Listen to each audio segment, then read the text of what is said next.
Hello everyone, কেমন আছো তোমরা সবাই? আশা করছি খুব ভালো আছো। আর আমি খুব ভালো আছি।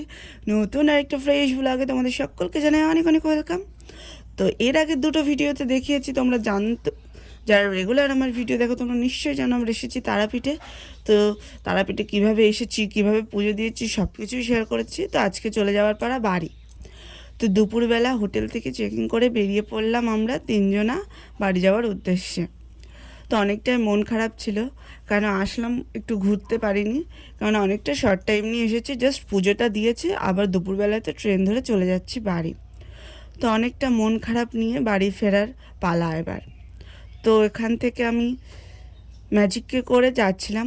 তো রাস্তায় যেতে যেতে এই গেটটা তো না নিলেই মনটা একদম শান্তি হয় না। তো যাই হোক, গেটটা দেখে মনটা পুরো খুশি হয়ে গেল, কারণ রাত্রেবেলা অতটা ভালো করে দেখতে পারিনি। বলতে বলতে চলে আসলাম আমরা স্টেশনে। তো ম্যাজিকে করে স্টেশনে আসার পর স্টেশনটা তোমাদেরকে একটু ভালো করে দেখিয়ে দিচ্ছি। রাতের বেলা স্টেশনটা খুব একটা ভালো করে দেখাতে পারিনি, কারণ অন্ধকার ছিল, যেহেতু ভোরবেলা, তো সেহেতু স্টেশনটা বোঝাই যাচ্ছিল না। আর এই জায়গাটা দেখো, এই জায়গাটা পুরো মন্দিরের মতো মনে হচ্ছিল।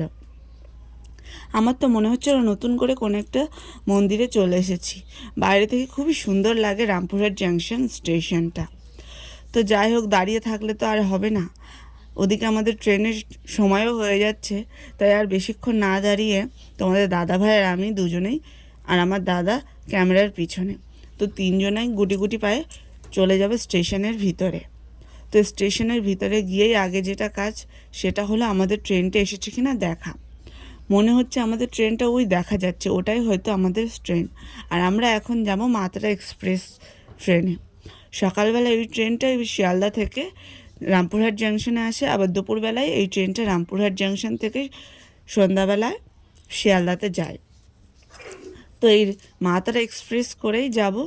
তো একটু গরম লেগে গিয়েছিলো এসে, তো সেই জন্য একটু ঠান্ডা নিয়ে নেওয়া যাক ভেবে একটু আসলাম, কিন্তু এখানে মনের মতো ঠান্ডা পেলাম না। কি একটা ম্যাঙ্গো নাকি সেটা পেয়েছিলাম, তো সেটা নিয়েই খুশি হয়েছিলাম। আর ওদিকে তোমার দাদাভাইকে আমি বলে দিচ্ছিলাম, টাটা, তুমি থাকো, আমি চলে যাই। তো আমরা তো দেখেইছো যে আসার সময় আমরা স্লিপার কোচে এসেছিলাম, আর যাওয়ার সময় এটা ছিল বসে যাওয়া।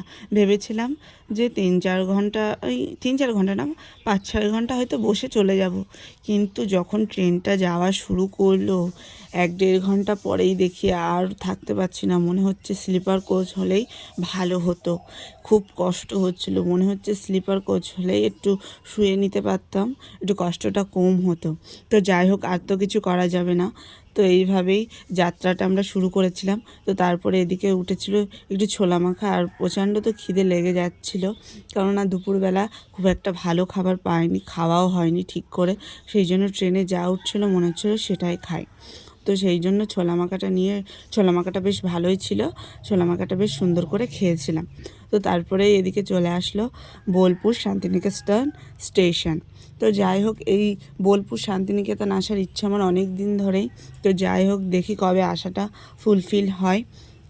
তো এখান দিয়ে যাচ্ছিলাম, যেহেতু মনটা একটু খারাপ খারাপ লাগছিলো যে অনেক দিন ধরেই ইচ্ছা আছে কিন্তু আসা হচ্ছে না। তো কোনো এক টাইমে নিশ্চয়ই আসা হবে।